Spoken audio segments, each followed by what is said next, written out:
आज हम जो ब्लूप्रिंट है उसके बारे में पढ़ेंगे और जो अचीवमेंट टेस्ट है जिसको उपलब्धि परीक्षण बोलते हैं, दोनों को ही साथ में पढ़ते हैं।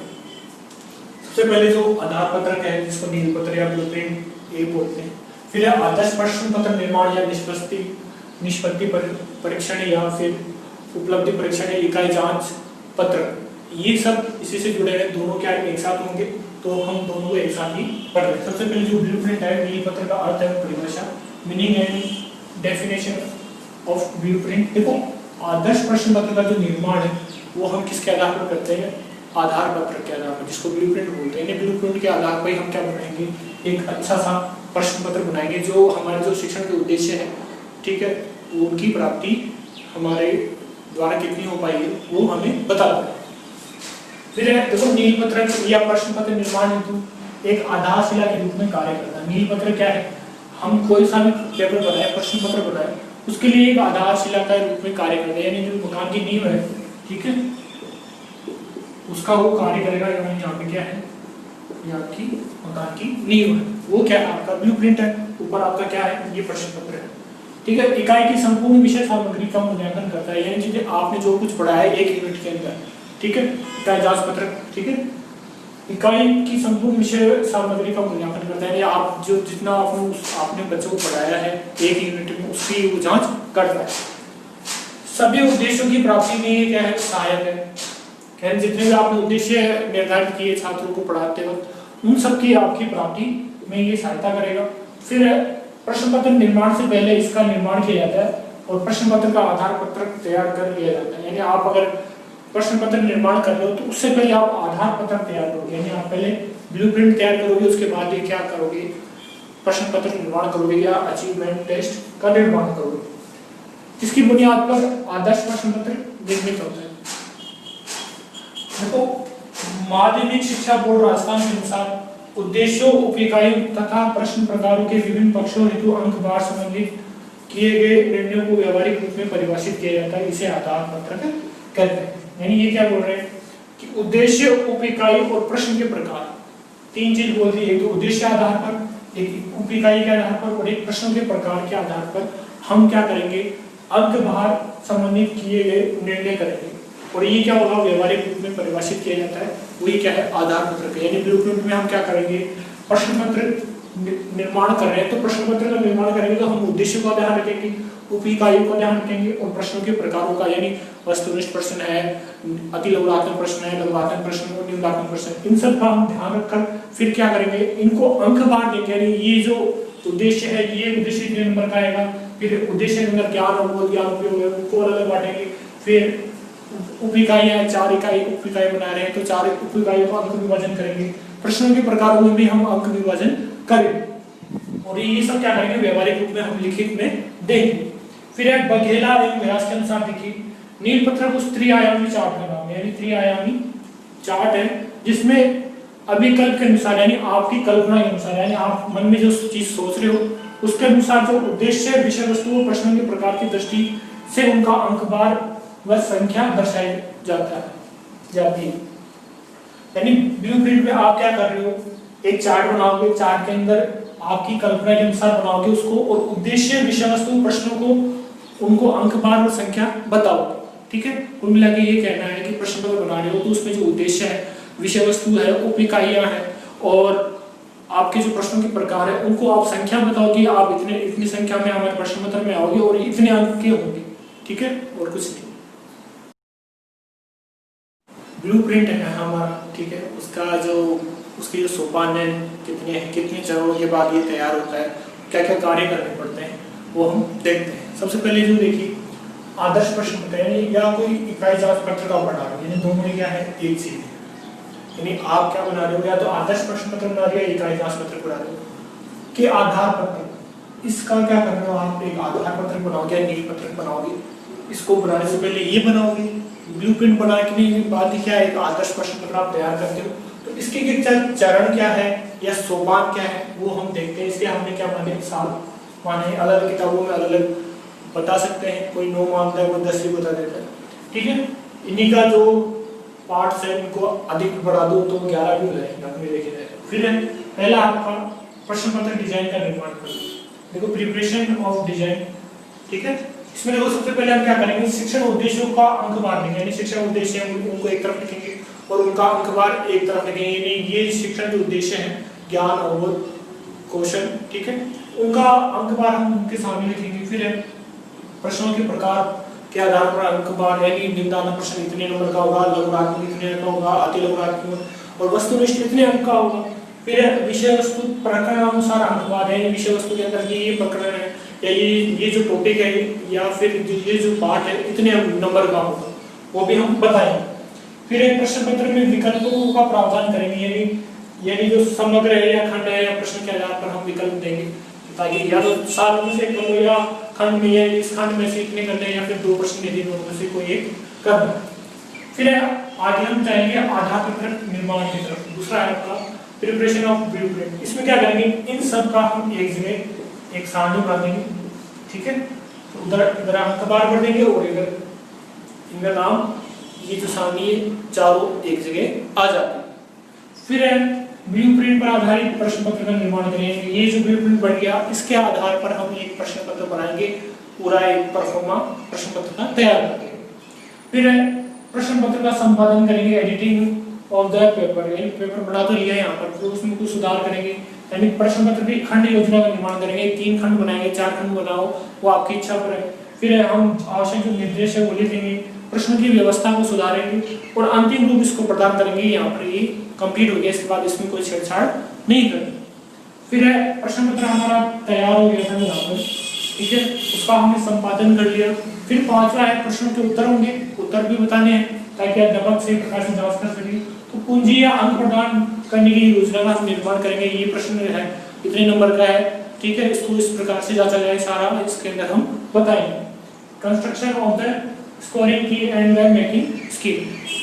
फिर है प्रश्नवार विश्लेषण तैयार करना, preparation of the question wise analysis. यानी प्रश्न पत्र का हमने जो बनाया है, ये जो हमारी पहले वाली जो प्रश्न पत्र का निर्माण का किया था डिजाइन वाला, इन्हीं के आधार पर हम क्या करेंगे, विश्लेषण करेंगे कि ये निम्नात्मक प्रश्न है, इस इकाई से लिया गया है, ये उद्देश्य है, इतने नंबर का है, इतने समय का है, कठिनाई का स्तर भी बताएंगे, ठीक है। उसके बाद प्रमाणीकरण करेंगे, स्टैंडर्डाइजेशन, यानी बच्चों से हमने पेपर करवा लिया पूरा, ठीक है, यहाँ तक विश्लेषण हो गया, बच्चों ने उत्तर दे दिए। उत्तर देने के बाद हम क्या करेंगे, प्रमाणीकरण करेंगे कि हमारा जो पेपर है वो कितना अच्छा रहा है, किस स्तर का रहा है, ठीक है। प्रश्नों की संख्या लिखेंगे, छात्रों के नाम लिखेंगे कि भाई इस छात्र ने ये जो नंबर प्रश्न है ये सही कर लिया, तो कठिनाई का स्तर हमारा पता लग जाएगा कि ये जो पेपर है हमारा कठिनाई का स्तर कहाँ तक आया है। प्लस इसके अंदर हमने यहाँ पर प्रश्न पत्र ले लिया, छात्रों की समस्या हमें पता लग गई, तो हम फिर इसका प्रयोग उपचारात्मक शिक्षण के रूप में भी कर सकते हैं। इसका प्रमाणीकरण के आधार पर ब्लूप्रिंट का प्रयोग हम किसके प्रयोग में करेंगे, उपचारात्मक शिक्षण में भी कर सकते हैं, क्योंकि ये प्रश्न पत्र क्या है, हमारे लिए निदानात्मक परीक्षण हो गया है। देखिए जो ब्लूप्रिंट है उसका हम निर्माण करेंगे, उसके सोपान में जो पहला है प्रश्न पत्र डिजाइन का निर्माण, प्रिपरेशन ऑफ डिजाइन, उसमें पहला है जो शिक्षण उद्देश्यों का अंकवार है, जो उसके अनुसार हम क्या करेंगे, जो उद्देश्य है उनके अनुसार अंकवार देंगे। इधर क्रम संख्या लिखेंगे 1 2 3 4, 4 ही हम क्या लेंगे, उद्देश्य लेंगे। पहला है ज्ञान, दूसरा अवबोध, ज्ञानोपयोग और कौशल। फिर इधर इनका योग आ जाएगा, जैसे इधर अंक लिख दी, फिर प्रतिशत अंक सभी के बताएंगे, भाई ज्ञान के ज़्यादा लेंगे, अवबोध के उससे कम और कौशल के सबसे कम और ज्ञान उपयोग के उससे कौशल से ज़्यादा। फिर इनका प्रतिशत भी बताएंगे, हम निकालेंगे, ये इसका है 40 है, इसका 32 आ गया, इसका 20 आ गया और इसका 8, को टोटल हो गए 100%।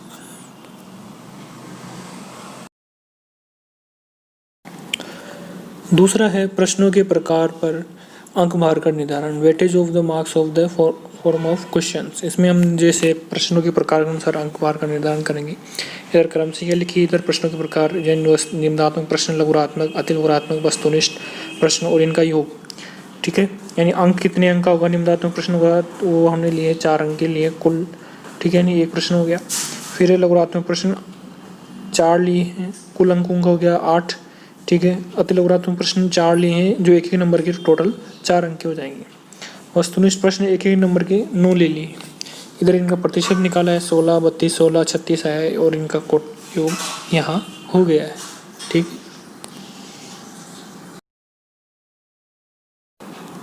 फिर है तीसरा, विषय वस्तु प्रकरणानुसार अंकवार का निर्धारण, weightage of the marks of content, यानी हम जो विषय वस्तु है या प्रकरण है उसके अनुसार यहाँ पे अंकवार का निर्धारण करेंगे। सबसे इधर हमने क्रम लिए हैं, यानी हमने जो विषय वस्तु यानी 5 हमने शिक्षण बिंदु पढ़ाए हैं या फिर प्रकरण पढ़ाए हैं, पर जो लेसन प्लान आप बनाते हो 20-25, तो 20-25 यहाँ आपको विषय वस्तु आपको बनानी होती है।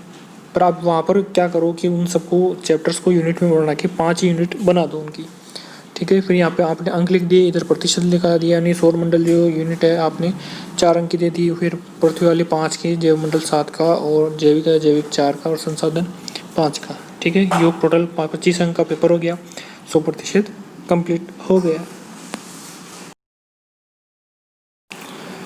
फिर है चौथा, प्रश्न पत्र में विकल्पों का प्रावधान, प्रिविजन ऑफ ऑप्शंस। इसके अंदर देखो जो हमने 3 प्रकार के हम विकल्प ले सकते हैं, ठीक है। प्रश्न पत्र में विकल्प कैसे कैसे हैं, समग्र विकल्प, ओवरऑल ऑप्शन। इसमें कोई प्रश्न पत्र में टोटल हमने 10 प्रश्न दे दिया, उसमें से विद्यार्थी को केवल 5 ही करना होता है। पर ये क्या है, ज़्यादा फायदेमंद नहीं होता, क्योंकि विद्यार्थी का अगर 10 प्रश्न है यानी 5 यूनिट के अगर 10 प्रश्न हो गए तो शुरुआत की 3 यूनिट करेगा, यानी 6 प्रश्न तैयार हो गए उसके, इसलिए ये थोड़ा उपयुक्त नहीं माना जाता है। फिर है खंड विकल्प, सेक्शन ऑप्शन। इसमें हम क्या करते हैं, पेपर को हम 3 हिस्सों में बांटते हैं। खंड ए के अंदर वस्तुनिष्ठ या अतिलघुरात्मक प्रश्न, खंड ब में लघुरात्मक और खंड स में निम्नात्मक प्रश्न, इनको रखते हैं। फिर है प्रश्न विकल्प, ठीक है, क्वेश्चन वाइज ऑप्शन। इसमें देखो प्रश्न के साथ विकल्प रखते हैं, यानी एक प्रश्न उसी का हमने अथवा में एक या अथवा वाला या के रूप में एक प्रश्न दे देते हैं। इससे क्या होता है कि 5 यूनिट है तो हर यूनिट को विद्यार्थी को तैयारी करनी पड़ती है और कंपलसरी होते हैं 5 प्रश्न करना। तो ये नीचे वाला ये फायदेमंद है, प्रश्न विकल्प वाला और खंड विकल्प वाला भी ये प्रश्न पत्र को तैयार करने में फायदेमंद आता है, ठीक है। आधार पत्रक या जिसे आप नील पत्र ब्लूप्रिंट बोलते हैं, उसका जो निर्माण है या उसकी तैयारी है, प्रिपरेशन ऑफ ब्लूप्रिंट। इसमें देखिए सबसे पहले इधर हमने क्रम संख्या लिखी है, यानी इतना बड़ा आपको क्या बनाना होगा, एक तरह की सारणी बनानी है कॉपी के अंदर ही। फिर इधर हमने विषय वस्तु ली है, सौर मंडल, पृथ्वी, जैव मंडल, अजैविक पदार्थ, संसाधन, ये सब इधर लिए हैं। इधर आपके उद्देश्य लिखे हैं, उद्देश्य के नीचे हमने प्रश्नों के प्रकार लिखे हैं, ठीक है।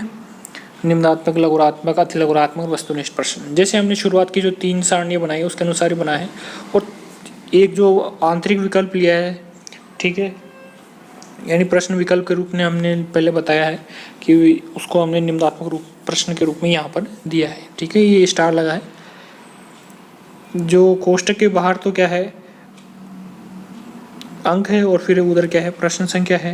यहाँ देखो कोष्टक में तो प्रश्न संख्या है और कोष्टक के बाहर वाली क्या है, संख्या बताती है अंकों की, यानी इतने नंबर का ये प्रश्न है। जैसे ये यहाँ पे देखो 1 नंबर का 1 प्रश्न, ठीक है, 4 नंबर का यहाँ पे 1 प्रश्न है निम्नात्मक, फिर यहाँ पे लघुरात्मक जो प्रश्न 2 नंबर का 1 है। ऐसे ये सारा सारणी वाइज है। अगर आप सारणी को अगर मिलाओगे तो सौर मंडल से हमने कितने लिए हैं कि 4 नंबर के 3 प्रश्न ले लिए। फिर यहाँ पे देखो पृथ्वी वाले से हमने 5 नंबर के 5 प्रश्न लिए थे। ऐसे आप सारणी को मिलाओगे, जांचोगे तो वो ही मिलेंगे। फिर यहाँ पे देखो ज्ञान के हम ज्ञानात्मक में आपके 10 अंक के 6 प्रश्न हो गए थे, फिर 8 अवबोध में 8 अंक के 6 प्रश्न और ज्ञान उपयोग के 5 अंक के 4 प्रश्न हो गए थे, और कौशल में 2 अंक के 2 प्रश्न हो गए थे। या आप चाहे तो आप आगे वाली जो सारणी है उनसे आप जोड़कर देख सकते हैं, ठीक है।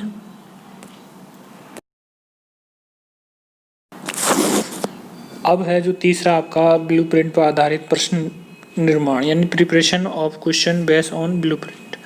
इसमें देखिए हम क्या करेंगे, जो ब्लूप्रिंट है उसके आधार पर एक प्रश्न पत्र उसका निर्माण करेंगे। यहाँ पे जो इकाई है वो लिखेंगे, फिर उप इकाई क्या है वो भी लिखेंगे, फिर जो उद्देश्य है उसके बारे में बताएंगे, विशिष्ट उद्देश्य कौन कौन से लिए हमने वो हम बताएंगे, ठीक है। यहाँ तक वो पूरा आ जाएंगे। फिर अंक कितने अंक का ये प्रश्न पत्र बना है, कितना समय बच्चों को लगेगा, ठीक है, वो भी लिखेंगे। नहीं 30 मिनट का बनाया है या 3 घंटे का बनाया है या 1 घंटे का बनाया है, वो आपको बताना होगा यहाँ पर, और नंबर भी बताने होंगे।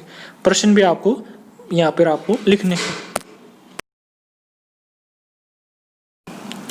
अगला है प्रश्न पत्र का संपादन, एडिटिंग ऑफ द पेपर। इसके अंदर देखिए हमने 4 यहाँ पर हम चरण लेंगे इसके कि प्रश्न पत्र को हम कैसे संपादित करेंगे। 3 यहाँ दिख रहे हैं, अगली स्लाइड पे देखो। प्रश्न पत्र खंड का निर्माण करेंगे, ठीक है, खंड योजना का निर्माण करेंगे।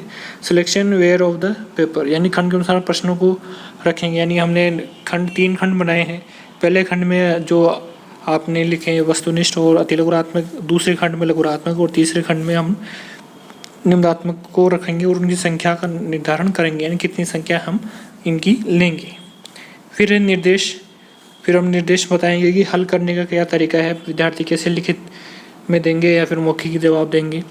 फिर उत्तर देने की जो विधि है वो बताएंगे, भाई कैसे तरीके से देना है, सभी प्रश्न करने अनिवार्य है। समय बताएंगे, अंक प्रदान करने की योजना, जैसे परिभाषा के इतने नंबर है, गुण विशेषता बताओगे तो इतने अंक है। स्वच्छता के अंक भी यहाँ पर निर्धारित किए जाएंगे। फिर है प्रश्नों की जो व्यवस्था है, ऑर्गेनाइजेशन ऑफ क्वेश्चन। इसके अंदर देखो प्रश्नों के प्रकार के अनुसार लिखे गए, प्रश्नों के प्रकार के अनुसार उनको रखा जाएगा। लिखे गए प्रश्नों वाले कागजों को सरल से कठिन रूप में जमाना, यानी प्रश्न के प्रकार थे, हमने वस्तुनिष्ठ प्रश्न के अलग कागज की चिट्ठियाँ बनाएंगे, चिट्ठियाँ छोटी वाली है ना, और जो वस्तुनिष्ठ प्रश्न है उनके अलावा जो अतिलघुरात्मक उनकी रखेंगे, लघुरात्मक की रखेंगे और निम्नात्मक। फिर इनको सरल से जो कठिन क्रम में इनको रखेंगे। इन एक प्रश्न की एक हम वो रखेंगे, जो स्लाइड या आप इसे बोल सकते हो मिनिएचर टाइप, ठीक है। फिर उनको सरल से कठिन में जमाएंगे और फिर अंत में एक बड़े कागज पर इन सारे प्रश्नों को एक साथ लिख देंगे। पर लिखने का जो क्रम होगा हमारा वो सरल से कठिन के क्रम में ही होगा।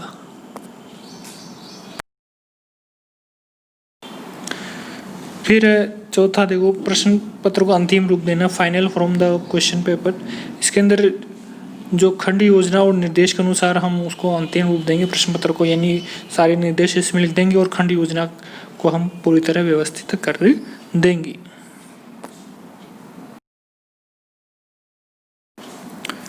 पांचवा है कुंजी तथा अंक प्रदान योजना निर्माण, कंस्ट्रक्शन ऑफ द स्कोरिंग की एंड द मार्किंग स्कीम, ठीक है। इसके अंदर देखिए जो प्रश्न पत्र बनाने के बाद परीक्षक द्वारा जांच कार्य ठीक प्रकार से हो सके, इसके लिए प्रश्न पत्र निर्माण के साथ ही हम क्या करते हैं, उत्तर तालिका या उत्तर कुंजी का निर्माण करते हैं। इसका जो प्रारूप है यहाँ दिया हुआ है, देखिए सबसे पहले इधर जो प्रश्न क्रमांक है वो लिखेंगे, फिर अपेक्षित उत्तर के मुख्य बिंदु लिखेंगे और अंक विभाजन में बताएंगे कि परिभाषा ऐसे है, इतने नंबर की है, गुण दोष इतने नंबर के, कोई सुझाव है वो इतने नंबर का है। फिर साथ में ये है कि जो निम्नात्मक प्रश्न है उनके जो मुख्य बिंदु है वो हम यहाँ पर अवश्य लिखेंगे। फिर छठा, प्रश्नवार विश्लेषण तैयार करना, preparation of the question wise analysis. इसमें देखिए हम प्रश्न क्रमांक संख्या लिखेंगे यहाँ पे, फिर है प्रश्न का जो प्रकार है, कौन सा हमने उद्देश्य लिया है, विशिष्टीकरण यहाँ पर लिखेंगे, भाई जो प्रश्न द्वारा जो परिलक्षित योग्यता है वो यहाँ पर आएगी। फिर है कौन सी इकाई से लिया है प्रश्न, ठीक है, उप इकाई कौन सी है, कितने समय में ये विद्यार्थी कर पाएंगे, यानी वस्तुनिष्ठ प्रश्न छोटे कम समय में कर देंगे और जो लघुरात्मक जो अतिलघुरात्मक निम्नात्मक के लिए अलग अलग समय निर्धारित करेंगे, अलग अलग यहाँ पर अंक का निर्धारण होगा। और जो कठिनाई स्तर है वो भी हम बताएंगे, ये सरल है या औसत है या आसान प्रश्न है, ठीक है। प्रमापीकरण स्टैंडर्डाइजेशन, देखिए हमने प्रश्न पत्र का निर्माण कर लिया और बच्चों को उनको हल करने के लिए दे दिया, तो विद्यार्थियों की जो उत्तर पुस्तिका है उसको जांच हमने कर ली और उसके बाद हम उत्तर तालिका के आधार पर उनको अंक प्रदान करते हैं। फिर इन अंक प्रदान करने के आधार पर हम चाहे तो उपचारात्मक शिक्षण के निष्कर्ष भी निकालते हैं, उसी में ये हमारी जो प्रमापीकरण है वो सहायता करती है। देखिए इसके अंदर हम जो विद्यार्थी की संख्या है, यहाँ पर हमने 10 विद्यार्थी लिए हैं, प्रश्न हमने संख्या ली है 8, ठीक है। हमने जो प्रश्नों की संख्या है वो हमारी 18 है, पर यहाँ पर पूरी नहीं आई, इसलिए जगह के हिसाब से मैंने इतने लिखे। और हम यहाँ पर जैसे पहले प्रश्न को देखो 3 विद्यार्थियों ने गलत किया, तो कठिनाई स्तर हमने कितना माना, 30 माना है, और सरलता मान कितना है इसका 70, यानी 7 विद्यार्थियों ने 10 में से सही किया है, तो ये सरलता मान माना गया। फिर उसके बाद दूसरा प्रश्न है वो 1, 2 भी विद्यार्थियों ने उत्तर दिए हैं सही, बाकी सब ने गलत दिया है, तो कठिनाई स्तर का जो कठिनाई मान है उसका 80 माना है और सरलता मान 20 माना। इस प्रकार हम ये विश्लेषण के द्वारा ये पता लगा लेते हैं कि जो प्रश्न सरल है या कठिन है।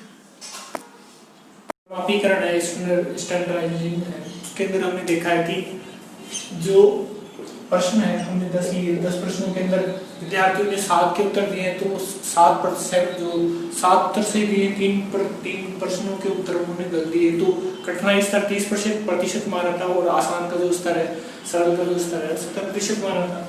ठीक है, उसके आधार पर एक जो प्रश्नवार जो विश्लेषण है उनको प्रमाणित बनाने का जो प्रयास है रोस एवं स्टेनले ने किया था। उन्होंने ये कहा कि जो अशुद्ध उत्तर विद्यार्थी दे रहे हैं उनके आधार पर हम क्या कर सकते हैं, प्रश्नों का विश्लेषण कर सकते हैं और उनको प्रमाणिक रूप से हम बता सकते हैं। लेकिन उन्होंने 27% उच्च प्राप्तांक वाली उत्तर पुस्तिकाओं का समूह बनाया और एक 27% निम्न प्राप्तांकों वाली विद्यार्थियों की जो कॉपियां हैं उत्तर पुस्तिकाओं की समूह बनाए, 2 ही समूह लिए। ठीक है, 27% कॉपियां वो ली जो उच्च प्राप्तांक वाले हैं, 27% वो लिए जो निम्न यानी बिल्कुल जो 0, 1, 2 नंबर ला रहे उनकी ली। इन दोनों वर्गों के जो उच्च और निम्न के प्रत्येक प्रश्न ये पद के अशुद्ध हल या विद्यार्थी ने जो प्रश्न छोड़ दिया है या तो अशुद्ध हल किया है या छोड़ दिया, उनको क्या करते हैं, ज्ञात किया जाता है, उनका पता लगाया जाता है कि भाई कौन से प्रश्न छोड़ा है विद्यार्थियों ने। ठीक है, दोनों वर्गों के, एक तो होशियार बच्चे और एक कमजोर बच्चे। फिर उन्होंने विभेदीकरण का जो मान है, डिस्क्रिमिनेटिंग पावर है, उसका जो निकाला, देखो उन्होंने WL माइनस WH किया बटा N। ठीक है, WL का मान है जिन प्रश्नों को विद्यार्थियों ने छोड़ दिया में से जितने वो गलत किया वो घटाकर ये पता लगाया जाता है। फिर है कठिनाई का मूल्य है डिफिकल्टी रेट, उसको WH प्लस WL कर दिया बटा N कर दिया। ठीक है, इनकी जगह चेंज कर दी और प्लस जो का निशान है वो ले आए यहाँ पर और D2N हो गया। ठीक है, इस प्रकार एक ही चीज इन्होंने की है कि जो अशुद्ध उत्तर है उसके आधार पर हम ये बता सकते हैं कि विद्यार्थियों के लिए जो पेपर है कितना कठिन है या आसान है। और उन्होंने 2 चीज बनाई, जो होशियार बच्चे हैं उनको अलग छांटा और जो कमजोर बच्चे हैं उनको अलग छांटा। रोस और स्टेनले के जो फॉर्मूले हैं उनकी बात देखी, रॉबर्ट L. इन्होंने कहा कि जो रोस और स्टेनले इसको मैं संशोधित करूंगा और उन्होंने कहा कि अशुद्ध उत्तर की जगह उन्होंने सही उत्तर अनुपात को ले लिया, उसको संशोधित किया। क्या कहा कि मैं गलत उत्तर नहीं सही उत्तर पर ध्यान दूंगा, मैं थोड़ा पॉजिटिव व्यक्ति हूँ। ठीक है, इन्होंने अपना जो परीक्षण बताया है कि अपना जो फॉर्मूला दिया उससे इन्होंने कहा कि जो कठिन और असंगत प्रश्न है उनको हम प्रश्न पत्र से हटा दें और प्रश्न पत्र की वैधता और विश्वसनीयता बनी रहे, इसलिए हम इसका प्रयोग करते हैं। इन्होंने संशोधित एक तो ये कर दिया कि सही उत्तर लिया, दूसरा संशोधन लिया 25% जो उच्चतम अंक है, वहां पे क्या थे 27% थे और 25% क्या है निम्न अंक वाले समूह बनाए, यानी 2 समूह बनाए उच्च और निम्न पहले के जैसे, पर यहाँ पर 25% उन्होंने ले लिया। विभेदीकरण का जो मानक फॉर्मूला दिया PH माइनस PL। फिर है कठिनाई का जो मूल्य है DV है PH प्लस PL बटे 2। PH यानी उच्च समूह के सही उत्तरों का अनुपात और PL क्या है निम्न समूह के सही उत्तरों का अनुपात। सबसे पहले पद संख्या यानी ये जो आपके प्रश्न है वो इनको आप मान सकते हो कि इतने प्रश्न है, 5 प्रश्न लिए। 5 प्रश्नों के आधार पर हम उच्चतम जो समूह है बच्चों का, होशियार जो बच्चे हैं उनका समूह का जो अनुपात है ये आ रहा है, निम्न जो समूह है जो कमजोर बच्चे हैं उनका अनुपात ये आ रहा है उस प्रश्न के ऊपर, पहले प्रश्न के ऊपर। इसका तो 0.760 आ रहा है, इसका क्या आ रहा है 0.30 आ रहा है। तो इसका DV निकाल रहे हैं। DV क्या है आपका विभेदीकरण, जो कठिनाई मूल्य है वो है, कठिनाई मूल्य क्या आएगा 0.45। फिर है DB जो आपका विभेदीकरण मान है वो आएगा 0.33।